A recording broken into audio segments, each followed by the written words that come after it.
al 6. El Dios de dioses, Jehová, ha hablado y convocado la tierra desde el nacimiento del sol hasta donde se pone.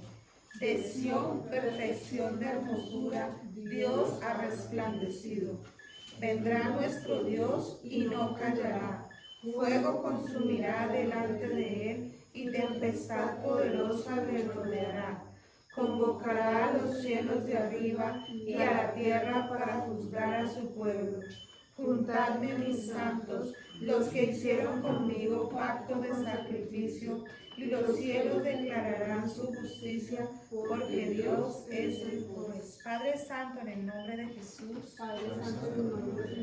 te doy gracias, porque el día que hables, el día que vengas, como está escrito en este salmo, yo veré tu gloria, tu salvación y tu misericordia, porque me llamarás y yo escucharé tu voz. Te doy gracias por tener mi nombre escrito en el libro de la vida del Cordero. Te entrego mis emociones, renuncio a mis deseos. Hoy clamo porque quiero conocerte. ¿Qué piensas? ¿Qué quieres? ¿Qué hablas? Para que yo haga tu voluntad y no la mía. Te entrego todo, no me quedo con nada, pero necesito conocerte, amarte, adorarte y obedecerte.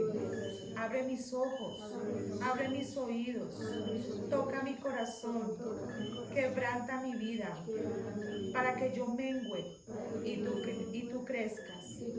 Te doy gracias en el nombre del Señor Jesucristo.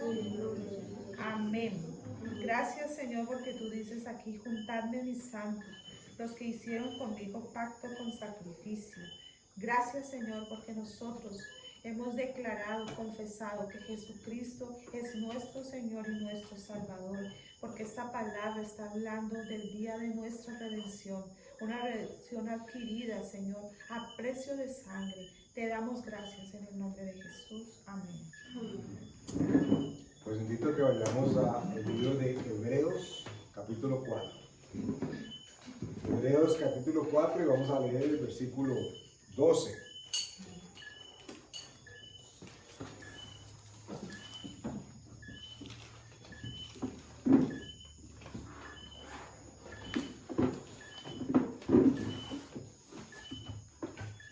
¿Amén? Hebreos, capítulo 4, versículo...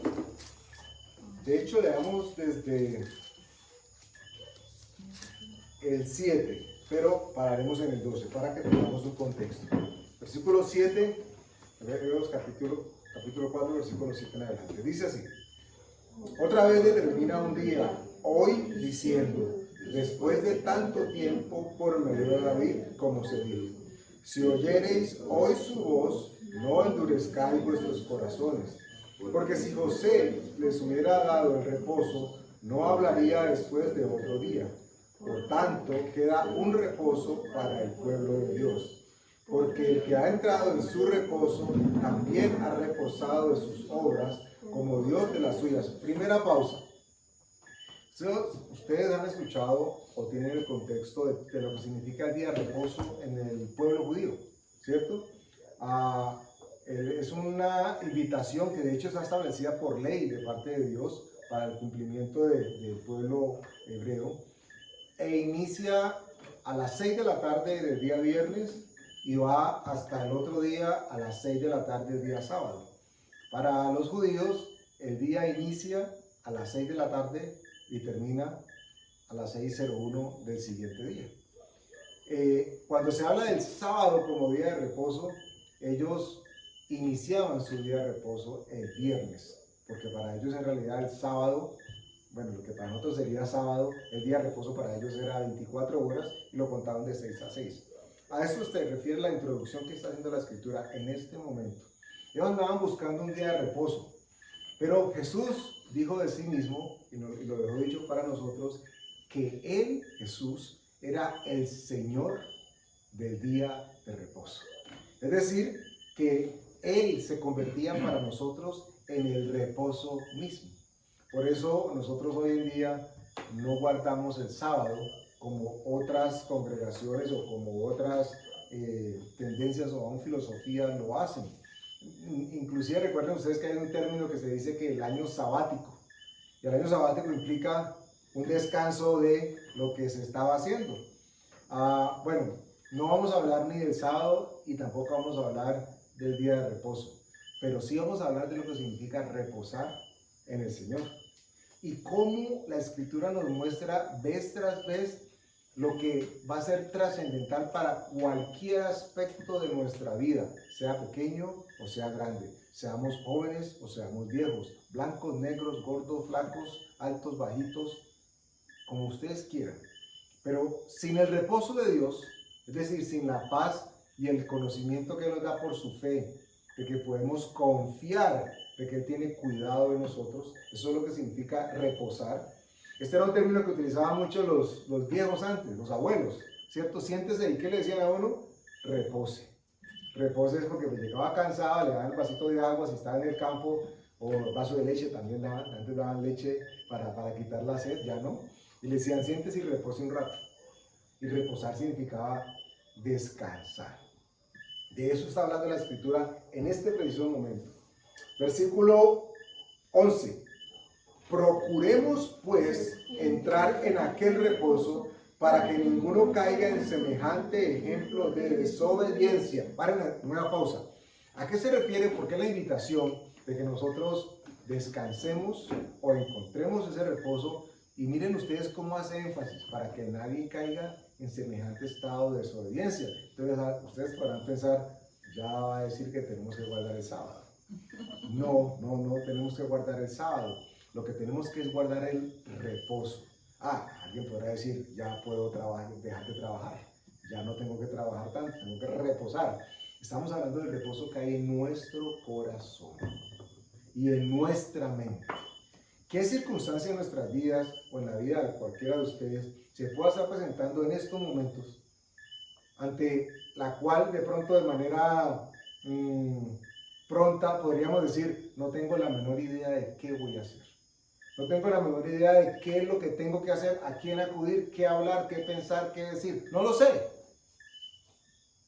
Pero Dios sí nos dice que si lo buscamos a Él, vamos a encontrar el reposo. ¿Qué es el reposo? Tendríamos que preguntarnos. ¿Qué es reposar en Dios? Él nos ofrece sus manos para que nosotros lleguemos delante de Él, entregándole todo lo que nos esté cargando, y entonces experimentaremos lo que es andar sin carga. No tenemos que andar como animal o bestia de carga, porque ustedes saben que para eso es que consiguen a las mulas y a los burros, para ponerles cargas y cargas encima y que hagan lo que los hombres no pueden hacer por sus propias fuerzas. Y el ser humano en ocasiones se carga de tantas cosas que pareciera que lo han puesto como mula, mulo, burra, burro, para que cargue cosas que no debería cargar, porque Jesús nos ha dicho que nosotros tenemos que buscarlo a Él, que es nuestro reposo. Van a ver a dónde nos vamos a dirigir. El versículo 12, que es el que queríamos leer inicialmente, dice, porque la palabra de Dios es viva y eficaz y más cortante que toda espada de 2 filos, y penetra hasta partir el alma y el espíritu, las coyunturas y los tuétanos, y discierne los pensamientos y las intenciones del corazón. Esta escritura la hemos leído en otros momentos, en varios momentos, diferentes temas, siempre nos conducen a lo mismo en términos de el poder que tiene la palabra de Dios. Pero vamos a tratar de explorar algo. Creo que fue ayer o antier hablábamos con Martica y ella mencionaba cómo Dios la está llevando, o por lo menos inquietarse acerca de lo que significaba el tema del tuétano. ¿Y ustedes saben qué es el tuétano? Lo que me chupó el huesito. De la médula. Lo que está por dentro de los huesos. Y esta sustancia la tenemos todos aquellos que tenemos huesos. Es decir, que el pollo, el cerdo, la carne, la res, todos los humanos, todos tenemos tuétano. Pero noten ustedes que nosotros hemos indagado, hemos experimentado, hemos intentado encontrar qué dice la espada, la escritura acerca de la espada de dos filos. De esto hablamos, ¿recuerdan cómo se llama la gladius, la espada típica romana? Hemos hablado de que penetra y que parte el alma y el espíritu, es decir, que la palabra de Dios entra e ingresa a nosotros y discierne, separa lo que piensa nuestro espíritu de lo que piensa nuestra alma. Nuestra alma, los sentimientos, y nuestro espíritu, aquel que está conectado con Dios para mantenernos unidos y escuchando lo que Dios quiere. ¿Y por qué es necesario que la palabra entre y parta esos sentimientos? Puede que genere algo de dolor, algo de molestia, algo de incomodidad, porque no estamos acostumbrados a que nos partan. Pero es totalmente necesario que suceda para que nosotros podamos identificar en realidad en qué y más bien en quién podemos descansar. Porque miren ustedes qué sucede. Si yo estoy meditando en mis problemas, en mis circunstancias, de cualquier índole que sea, salud, sentimental, económica, y estoy meditando en ellas constantemente, estoy dejando que sea mi alma, es decir, mis sentimientos, los que me digan qué pensar, cómo pensar, qué sentir, qué hablar y aún en qué meditar. Pero si yo a través de la palabra permito que ésta haga esa partición y yo pueda conectarme con Dios por mi parte espiritual, yo voy a encontrar de parte de Dios sus manos extendidas para decirme lo que Él piensa, lo que Él sabe y lo que Él quiere que suceda en mi vida. Estamos hablando de reposo. Miren ustedes que Dios lo estableció como ley en el Antiguo Testamento. La gente, hoy en día los judíos lo guardan celosamente e inclusive citan escrituras que dicen que el que no lo guardara se le contaba como un pecado tremendo. Y si por la mente de ustedes puede estar pasando, ¿y nosotros por qué no lo guardamos? Ah, ya sé por qué nos reunimos los sábados. Tampoco es porque guardemos el sábado. Fue totalmente provisional. Dios lo quiso así. Pero no, el reposo, si ustedes y yo tenemos al Señor Jesús morando en nuestro corazón, estamos no solamente guardando el día de reposo, sino que estamos honrando y guardando al Señor del día de reposo. Eso significa que nuestra fe, nuestra paz y nuestro gozo están puestos total y completamente en Él. Casi que deberíamos mantenernos no guardando un día de reposo, sino que para nosotros los cristianos que queremos seguir al Señor, se convierte entonces en todos los días el día de reposo. Algo así como que Jesús no solamente es el niño Dios el 24 de diciembre. De hecho, Jesús no es el niño Dios. De hecho, el niño Dios creció. Bueno, el niño Dios no, el niño Jesús creció. Ok, entonces no podemos hablar de que, ay, yo guardé una vez en mi día el sábado, eso me fue tan bien, yo tengo que volver a hacerlo. No estamos hablando de coger un fetiche o algo que religiosamente nos signifique algo. Vamos a encontrar que la Escritura, Dios quiere que nosotros podamos diversificar o podamos ingresar dentro de nosotros mismos, permitiendo que la palabra entre y diga lo que estás pensando, lo piensa tu alma, lo que estás pensando, lo piensa tu espíritu. ¿Ustedes han tratado de hacer ese ejercicio? ¿Han tratado en algún momento de sus vidas, después de haber leído la palabra, después de haber estado orando, y meditar con Dios, así con reflexión, y decir, Señor, estoy pensando esto y esto y esto? ¿De dónde proviene ese pensamiento? Y deberíamos hacerlo mucho más seguido de lo que queremos.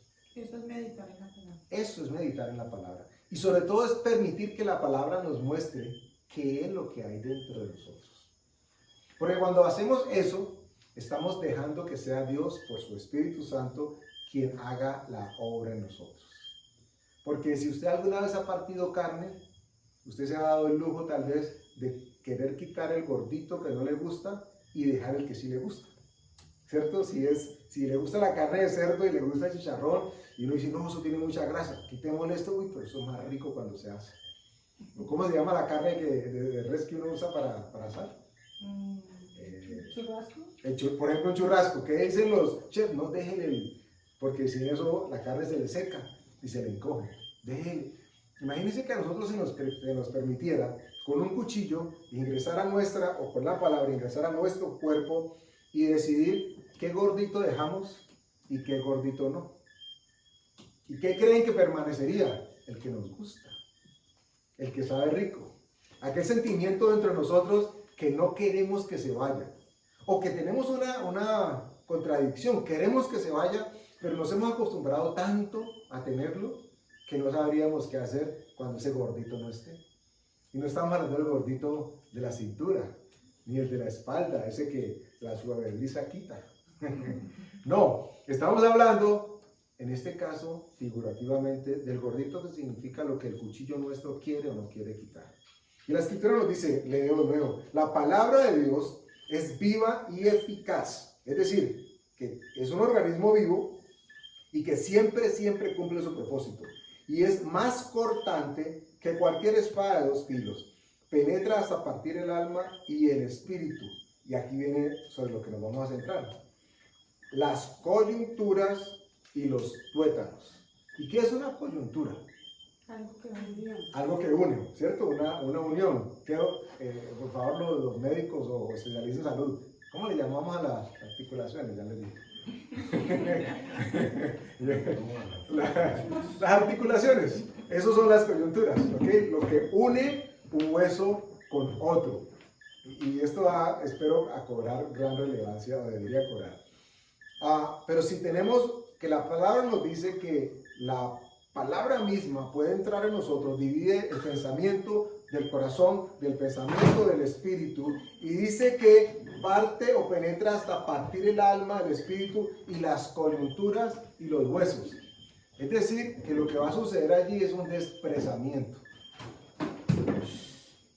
¿Y cómo así? O sea, ¿quién quiere ser deshuesado aquí? Nadie, yo no. Yo no quiero ser deshuesado. De hecho, el Señor Jesús no lo fue. Pagó de otra manera para que nosotros no tuviésemos que ser deshuesados. Pero nos dejó una fórmula perfecta, preciosa, para que los huesos, en vez de ser impedimento para nosotros, se convirtieran en alimento. Y lo vamos a ver. Una coyuntura entonces es algo que une. ¿Y une qué? Algo que tiene movimiento. Pero como estamos hablando de huesos, imaginémonos el cuerpo del ser humano. Tenemos los huesos del brazo, del antebrazo, de la pierna, en fin. Cada uno de estos huesos está sujeto al otro a través de una articulación. Y esa articulación es la que permite que ese hueso tenga o no un movimiento apropiado. Si el ligamento o la parte de cartílago que tiene esa unión está afectada, el movimiento del hueso no es apropiado. Pero aquí la palabra dice que el propósito de la palabra es separarlo. ¿Y cómo así? ¿Queremos que se nos separen los miembros? No tanto.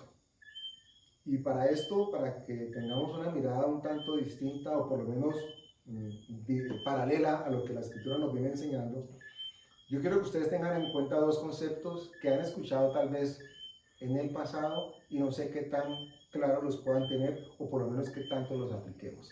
Los dos conceptos son de la misma palabra pero con distintos significados. Y vamos a hablar de logos y vamos a hablar de rema. ¿Saben qué significa? Algunos no, lo vamos a explicar. Bueno, vamos a recordar.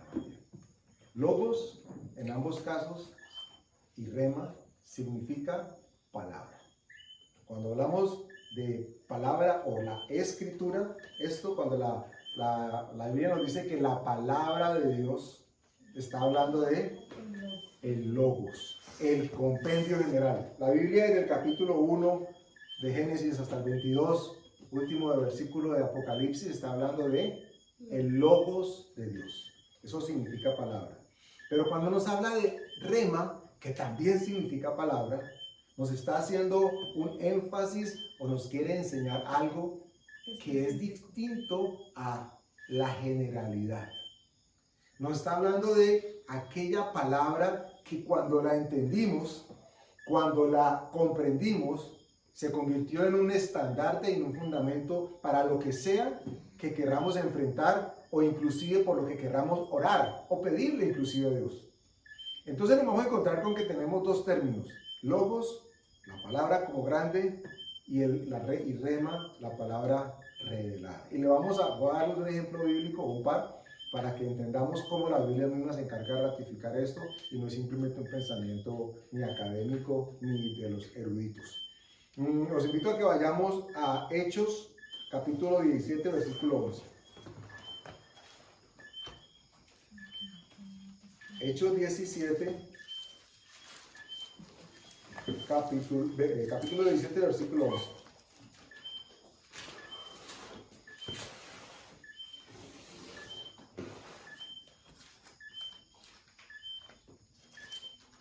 Amén, ¿ya lo tienen? Amén. Dice, Y y estos eran más nobles, ajá, sigan leyendo. que los que estaban en Tesalónica, pues recibieron la palabra con toda solicitud, escudriñando cada día las escrituras para ver si estas cosas eran así. Muy bien, entonces. Y estos, hablando de los judíos de Berea, eran más nobles. Cuando dicen nobles no es que eran de la nobleza, sino que su corazón estaba más rendido y más dispuesto a las cosas de Dios. Eran más nobles que los que estaban en Tesalónica, que estaban bien cabeciduros, pues recibieron la palabra con toda solicitud. ¿Qué palabra recibieron que causó que ellos se convirtieran o entendieran qué era lo que Pablo les estaba diciendo? Miren ustedes que en este versículo estamos hablando, en esta parte de versículos, estamos leyendo en ambos casos de escritura, escritura, palabra, palabra, pero cada una tiene un significado un tanto o más bien distinto. Retomo. Dice, eran más nobles que los que estaban en Tesalónica, pues recibieron la palabra. ¿Cuál palabra? Pablo no llegó y les tiró una Biblia y le dijo, lea ahí para que entienda. No le pegó un bibliazo o un versículo y lea ahí para que usted es muy bruto, lea que eso le enseña. Él le dijo, les habló de una palabra específica. Y él estaba predicando por todos lados la salvación y el reposo que había en el Señor Jesús. Miren ustedes lo que dice en la segunda parte del versículo.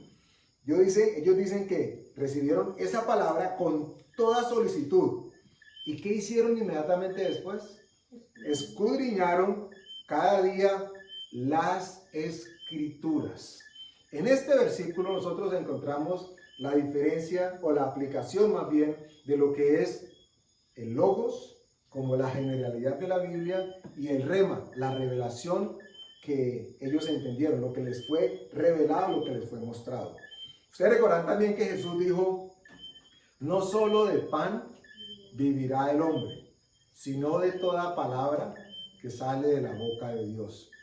Ahí cuál es el logos y ahí cuál es el rema, en lo que acabo de citarles. Jesús dijo, no solo de pan vivirá el hombre, sino de toda palabra que sale de la boca de Dios. ¿Qué es pan para nosotros los que conocemos de Dios? Cuando Él dice que no solo de pan vivirá el hombre, está refiriéndose a la palabra de Dios. ¿Ok? Y después dice que con toda palabra. Ahí nosotros vemos cómo una aplica para el logos y la otra aplica para el rema. Importante que ustedes y yo lo tengamos en cuenta porque estamos hablando de, no nos hemos olvidado de los tuétanos y de las articulaciones. Los tuétanos tienen por dentro una sustancia que dicen, según leí, me corregirán si estoy equivocado o me perdonan si estoy hablando cosas que no son, es como una grasita, color blancuzco, que tiene unas particularidades que no alcanzamos a imaginar. En la médula se producen las células madres, que determinan completamente lo que va a significar básicamente la información, el ADN, todo lo que es sistema inmunológico, defensas, en fin. Hay información que se produce en las células madres, que están al interior de los tuétanos. Y cuando la Escritura nos dice que la palabra de Dios viene para partir, para separar las coyunturas, quiere decir que el tuétano está quedando expuesto.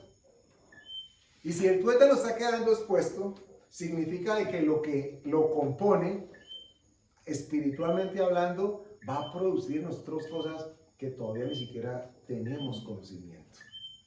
Y cuando esto sucede en nosotros, entonces podemos vislumbrar o entender un poco la diferencia entre la palabra, que es bendita, y la revelación que Dios me dio a través de esa palabra.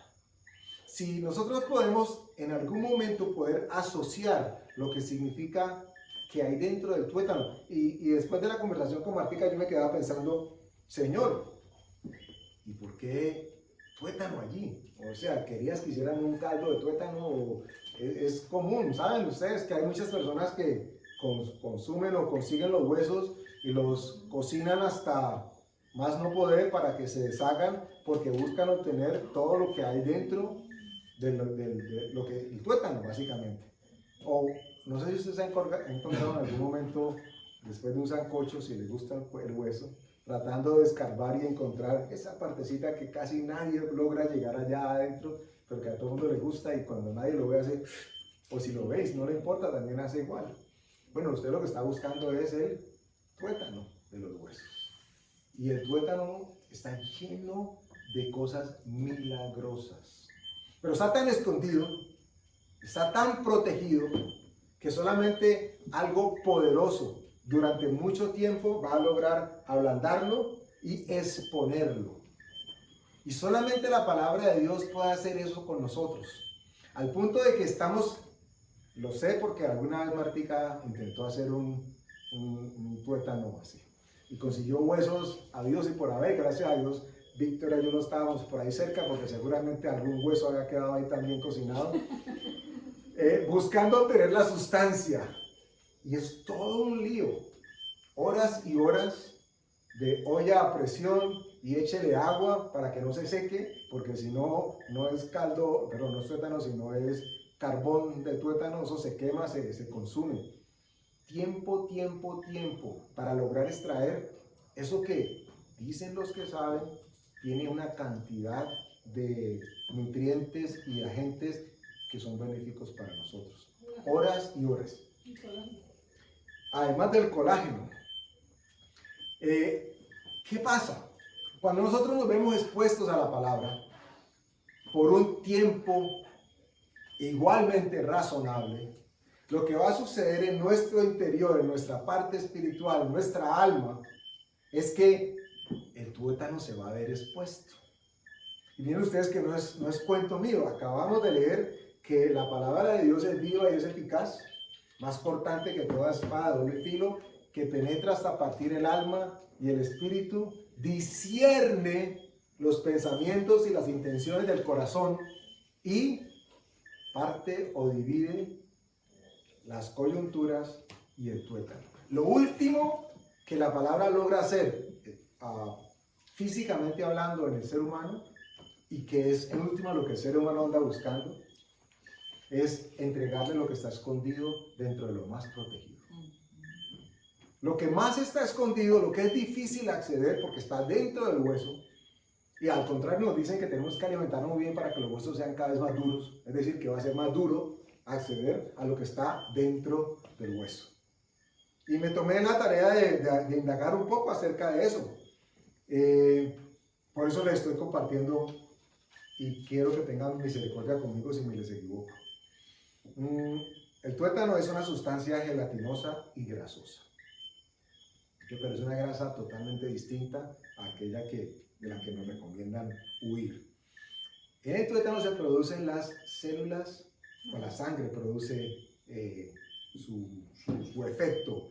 La sangre está constantemente generando algo que ustedes y yo hemos visto cuando nos han entregado o les han entregado o han leído algún examen de laboratorio, que tiene un conteo que difiere o diferencia glóbulos blancos, glóbulos rojos, plaquetas. ¿Qué otra cosa?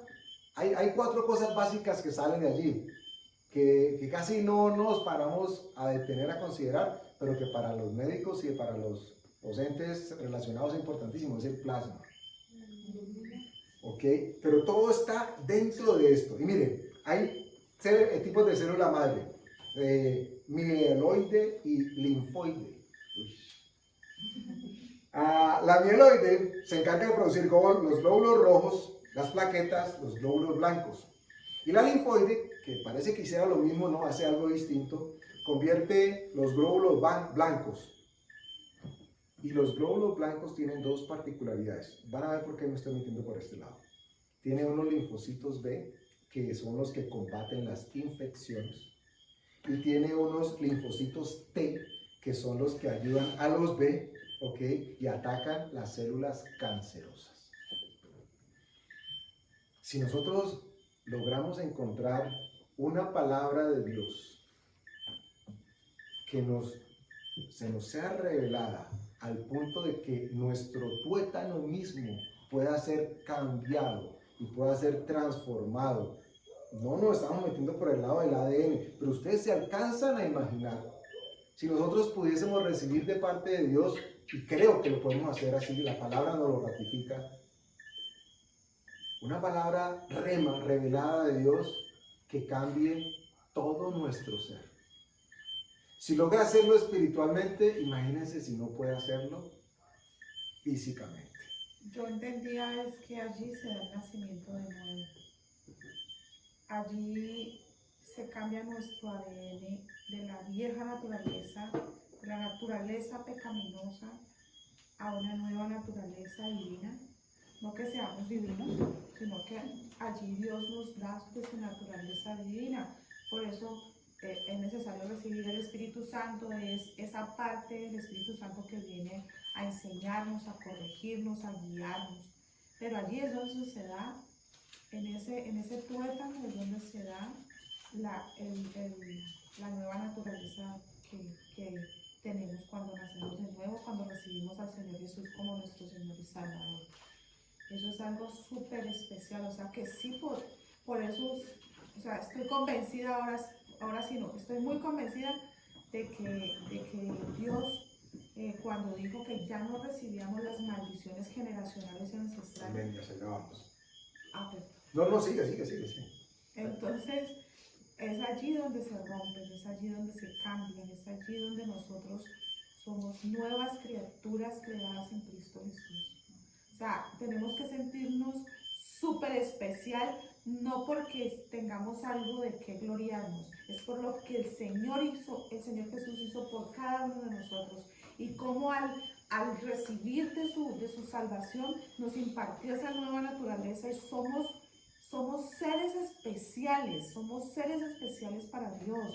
Eso forma parte de nuestra nueva identidad, si reconocemos eso. Que pecamos, por supuesto, hasta que no seamos glorificados, pero ya no lo practicamos, ya sabemos que si pecamos nos arrepentimos, pedimos perdón y Dios nos perdona. Pero nuestra naturaleza divina, nuestra naturaleza que recibimos de Adán fue cortada.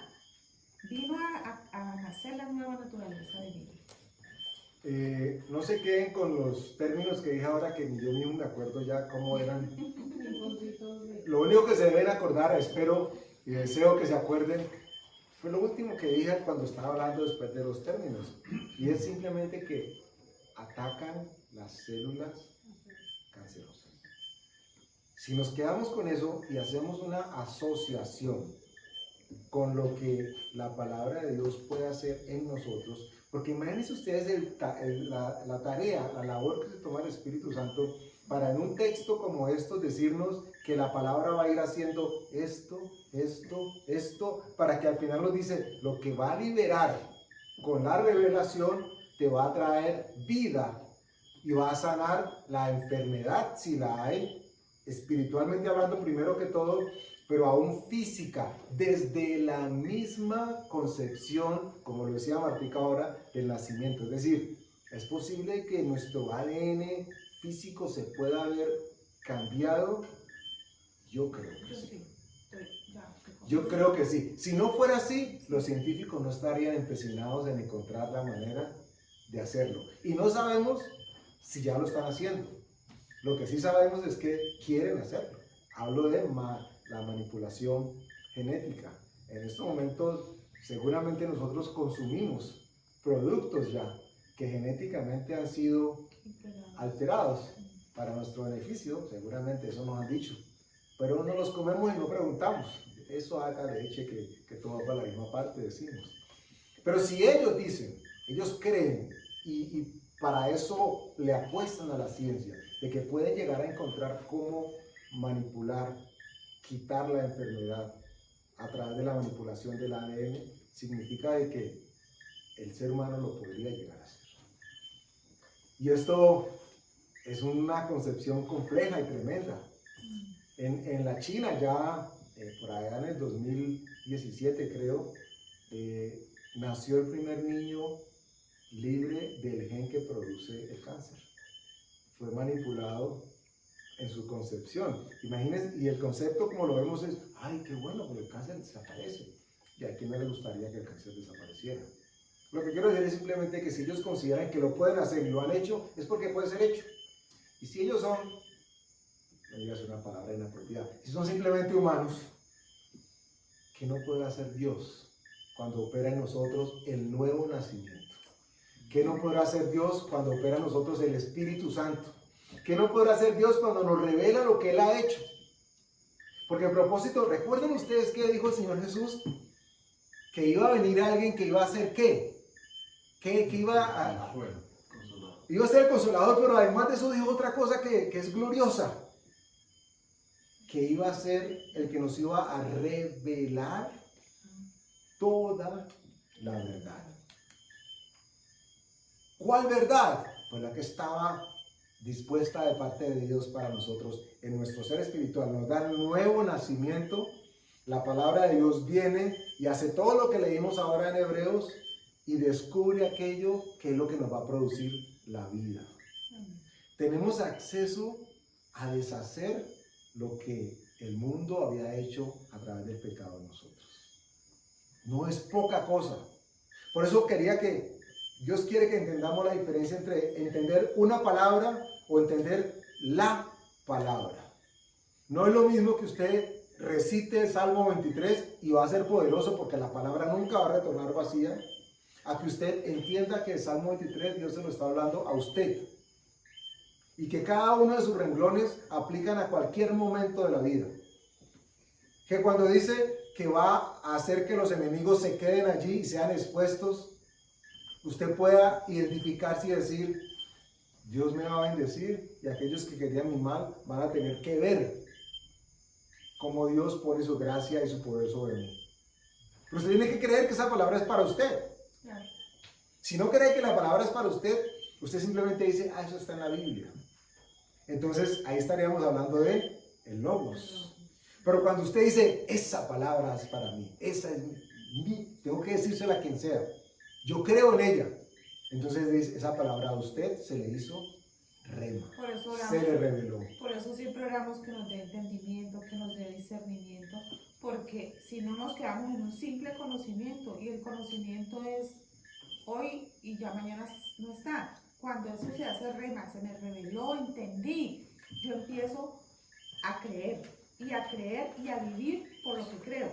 Cuando yo empiezo a creer y a vivir por lo que creo, entonces ese ADN, ese nuevo ADN, yo lo puedo percibir, entender, contar, o sea, lo puedo experimentar.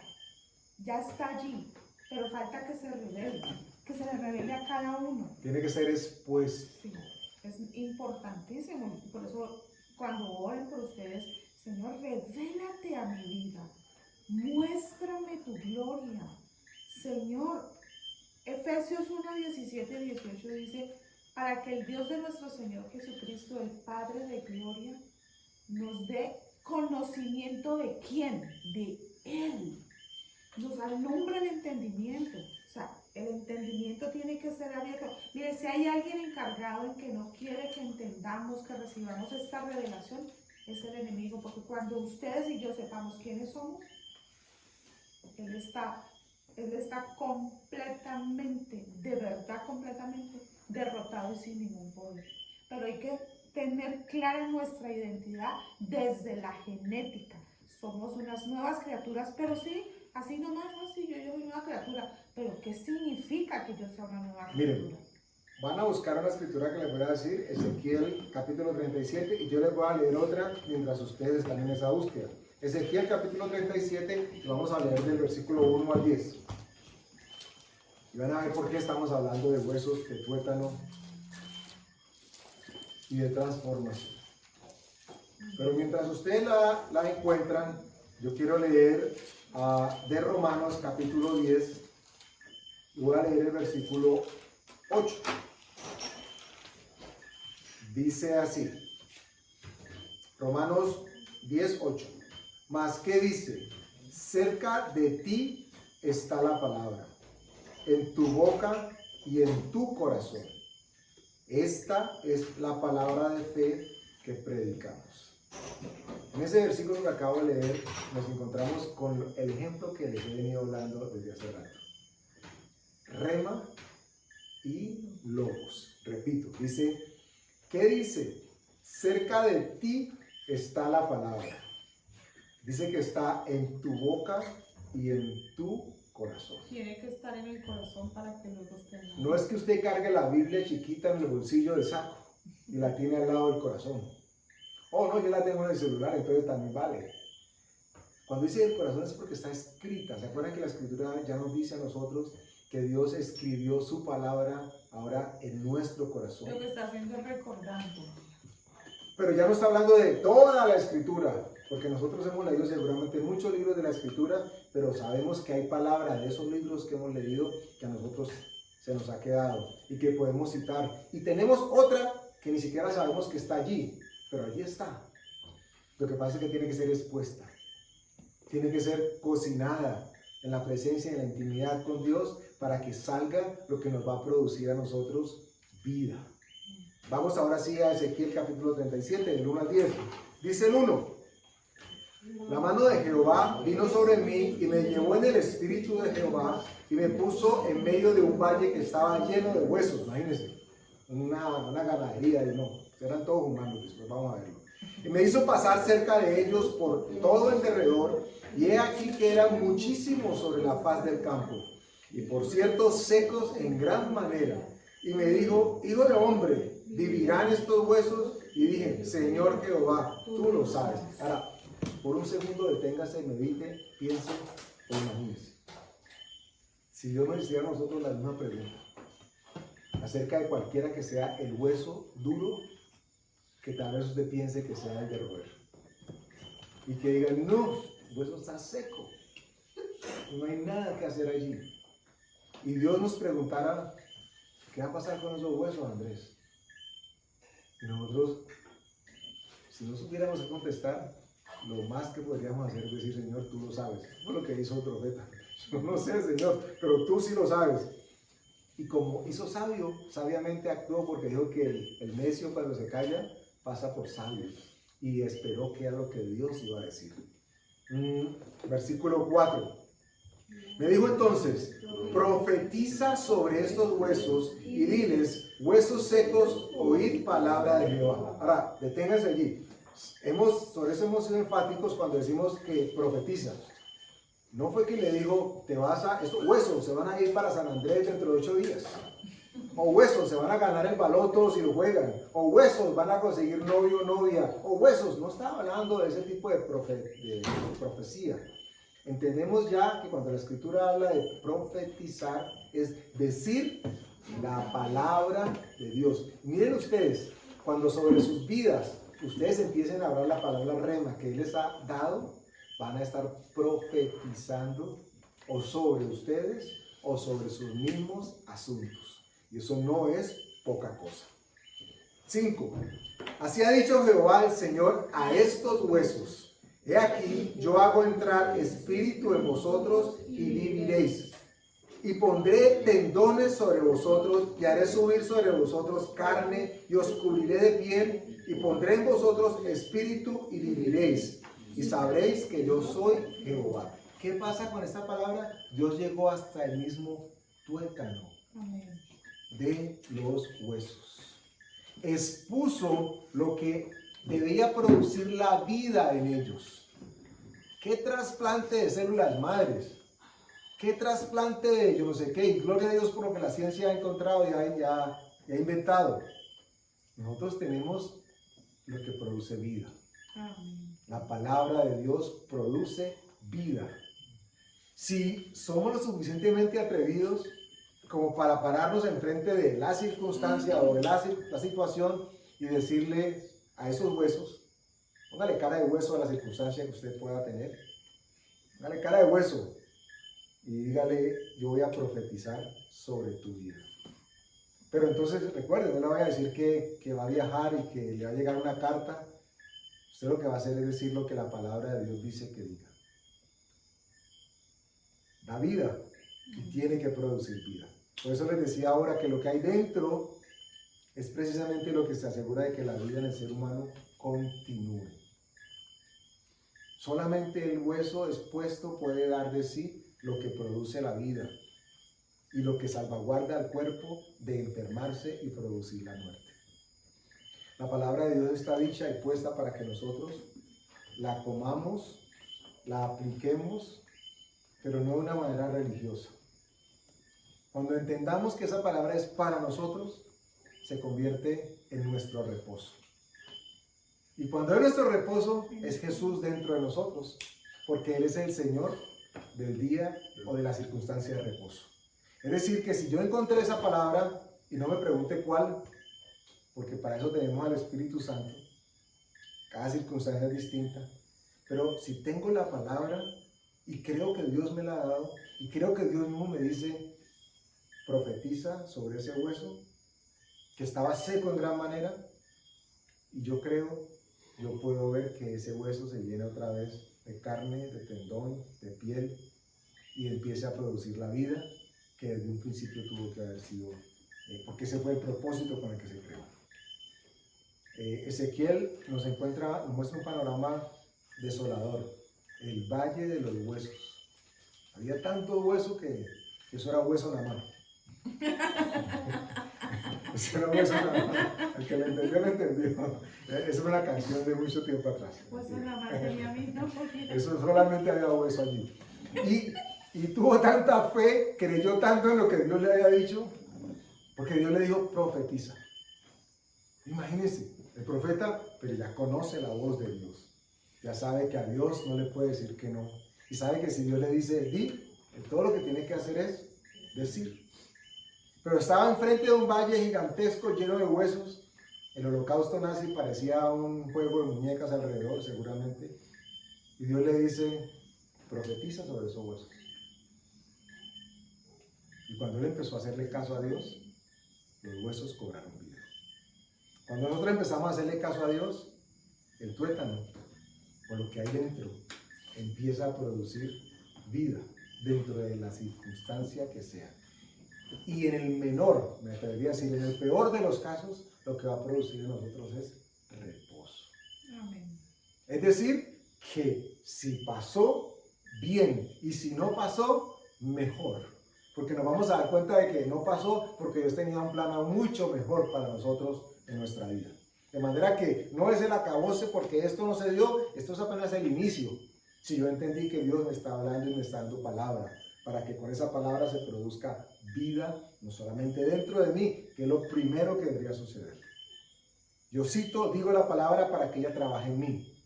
Y entonces puedo hacerle caso a Dios después diciendo, profetiza sobre esos huesos. Los primeros huesos sobre los que tenemos que profetizar nosotros, usando la palabra, son los nuestros. Yo le decía a mi esposa y a mi hija desde hace mucho tiempo atrás, no sé si lo hacen, unas veces se olvida, pero siempre les decía, tenemos que hablarle a nuestro cuerpo. Y hablarle a nuestro cuerpo, si lo hacemos, ay tan lindo, ay ese gordito tan lindo, ¿quién pompó? Si lo hacemos así, pues estamos hablando de nuestra carne, ¿cierto? Y nos agradamos a nosotros mismos. Pero cuando le hablamos la palabra a nuestro cuerpo, creyendo que Dios es poderoso para respaldarla y que el propósito con el que Él la envía a través de nosotros no regresa ni retorna vacío, entonces esa palabra puede cobrar vida en mí. Y yo ya no estoy hablándole al gordito, sino que estoy hablándole con propiedad y con autoridad a mi cuerpo. Porque ¿saben qué? Dios quiso que nosotros fuéramos señores y señoras de nuestro cuerpo. Me atrevo a decir esto porque Génesis dice que Dios le dio a Adán que se enseñoreara sobre todo lo que estaba sobre la faz de la tierra.